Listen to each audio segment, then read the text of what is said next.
غزہ کی پٹی میں چند لاکھ لوگ رہتے ہیں اور وہ حملہ کرتے ہیں اسرائیل پر، اور جواب میں اسرائیل غزہ پہ حملہ کرتا ہے، تو دنیا کی آنکھوں میں دھول جھونکی جا رہی ہے اور کہا جا رہا ہے پہل کس نے کی ہے؟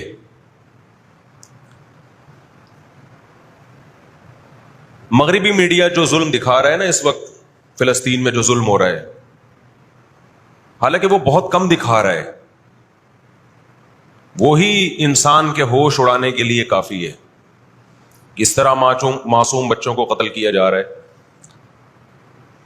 جب آپ ان لوگوں سے پوچھتے ہیں کہ یہ اسرائیل کیا کر رہا ہے، تو جواب میں کہتے ہیں کہ پہل کس نے کی ہے؟ شاعر کا ایک شعر ہے نا، وہ قتل بھی کرتے ہیں تو چرچا نہیں ہوتا، ہم آہ بھی کرتے ہیں تو ہو جاتے ہیں بدنام۔ یہ پہل غزہ کی طرف سے نہیں ہوئی ہے، یہ فلسطینیوں کی طرف سے نہیں ہوئی ہے۔ ہم نے دنیا میں بڑے بڑے منجن بکتے ہوئے دیکھے ہیں، مجھے افسوس اس پر ہوتا ہے۔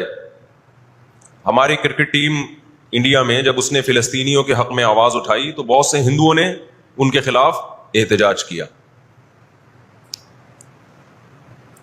ساری دنیا کو معلوم ہے کہ اس جنگ میں صحیح کون ہے اور غلط کون ہے، ساری دنیا کو 2 اور 2 4 کی طرح معلوم ہے یہ بات۔ لیکن دنیا کی وہ عظیم طاقتیں جو صبح و شام ہمیں تہذیب سکھاتی ہیں، ہمیں دہشت گرد کہتے ہیں، ہمیں دنیا کا امن خراب کرنے والا کہتے ہیں، بار بار ہمیں تانا دیتے ہیں کہ اسلام تلوار سے پھیلا ہے، بار بار ہمیں دہشت گرد اور چیکنگ کتنی ہوتی ہے جب کوئی پاکستانی یا کوئی مسلمان جاتا ہے ان کنٹریز میں، کتنی زیادہ چیکنگ ہوتی ہے۔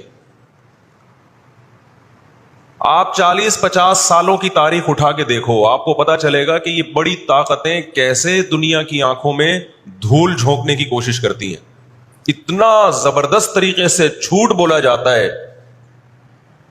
اتنا زبردست، اور ایسا پروپیگنڈا کیا جاتا ہے کہ لوگ اس جھوٹ کو سچ سمجھنا شروع کر دیتے ہیں۔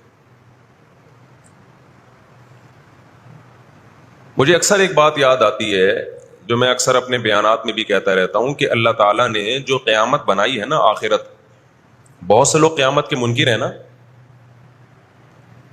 وہ کہتے ہیں ہم مر کے مٹی ہو کے ختم ہو جاتے ہیں۔ سوال پیدا ہوتا ہے کہ دنیا میں اتنا کچھ غلط ہو رہا ہے کہ اگر اللہ نے انسانوں کو مار کے مٹی کر کے ختم کرنا تھا اور حساب و کتاب کا کوئی دن نہیں ہے، پھر معاذ اللہ سے بڑا دنیا میں کوئی ظالم نہیں ہے۔ پھر سب سے بڑا الزام اس خدا پہ ہے جس نے اس کائنات کو بنایا، کہ اللہ دنیا میں مظلوموں کو پوچھنے والا کوئی نہیں ہے، تو آخرت میں بھی اگر حساب نہیں ہے تو پھر اللہ میں اور آج کی بڑی طاقتوں میں، ظالم حکمرانوں میں فرق کیا ہو گیا؟ بتاؤ دنیا میں پورا حساب ہوتا ہے کیا؟ بولو بھائی، ہوتا ہے کیا دنیا میں پورا حساب؟